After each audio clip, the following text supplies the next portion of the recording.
Hi, it's Ashley from Sweet Dreams Bake Shop.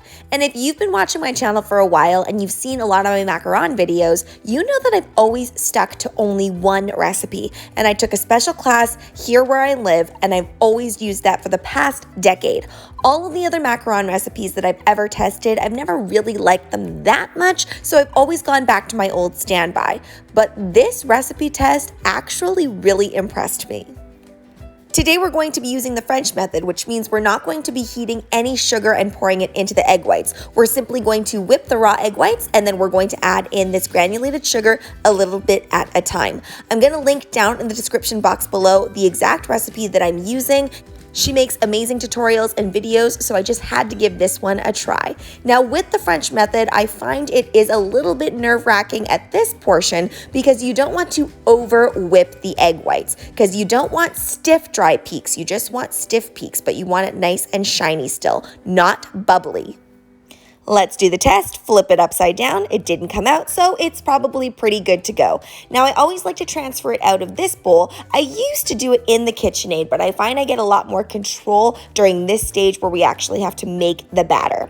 So what I'm doing here, and I'm going to show you a large portion of this because I know that this is the part that messes a lot of people up, is I'm just folding in the ingredients at first. Now I know this is not usually the way that people do this, but I find I get more control when I do it this way. So when I'm first incorporating everything, I'm really using a folding motion. So I'm bringing that spatula underneath and then I'm folding it over on top. Sometimes cutting through the center as well, making sure to clean off all the sides. The reason that I do it this way is I just feel like once I know everything is incorporated together, then I can start really mixing it so that I get to that batter stage.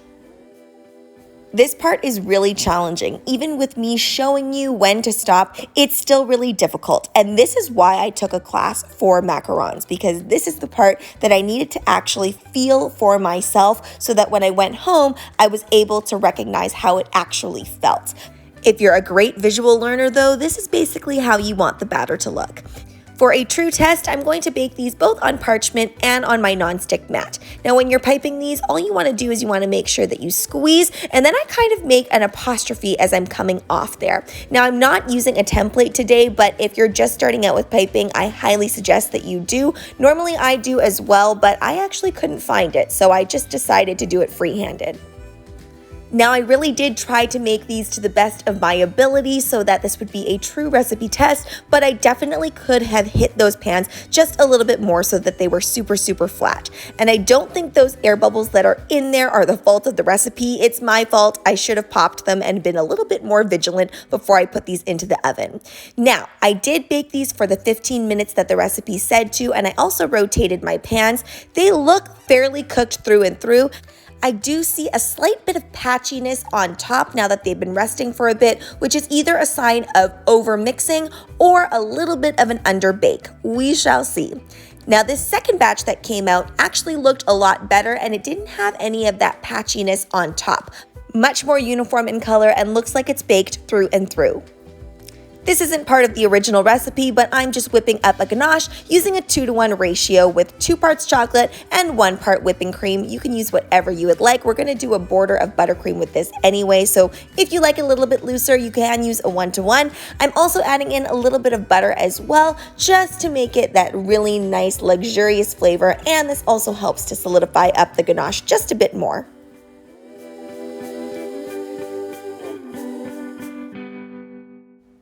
This is some leftover Italian meringue buttercream that I had. If you watched my Disney Princess Cupcake video, this is the same buttercream and I'm just using it up. So I really do like how uniform the shells turned out, and I found they baked up really nicely and we actually got feet out of them, which is super impressive because we did not have to let these rest at all. That saves so much time. My recipe, I usually let rest for about an hour. Now, as we can see, the nonstick mat actually did a fantastic job at making sure that these were baked through and through. And I also found that they gave a really nice coating on the bottom of the macaron as well. So maybe for this recipe, the nonstick mat is the way to go. Whenever I'm making macarons, I really like to make sure that I line everything up just so that it's nice and speedy when I'm filling everything. I'm just using a really small star tip here, and I'm kind of doing a swirly motion all along the perimeter. This helps in case your ganache is a little bit more runny, or you're using a filling that's a little bit more runny, then you can just use this as a little bit of a dam to prevent anything from spilling over.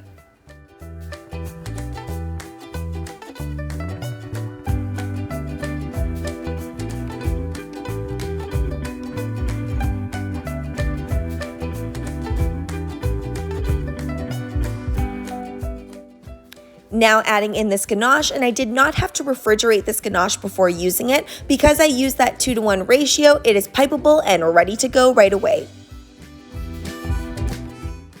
If you're wanting to maintain that really pretty buttercream ring on the outside, make sure that you do not overfill these. And when you're placing the shell on top, don't squish it down too much, just lightly place them on.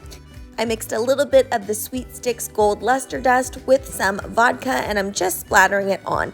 The more splatter you want, obviously, the more vodka you're going to need to make sure it's nice and loose. Now let's take a look at the texture of these shells. Now the only difference between these shells and my shells that I normally use is that there is the addition of cornstarch. Now one thing I did notice with this is that it was quite crumbly on the top and it was a little bit hollow inside.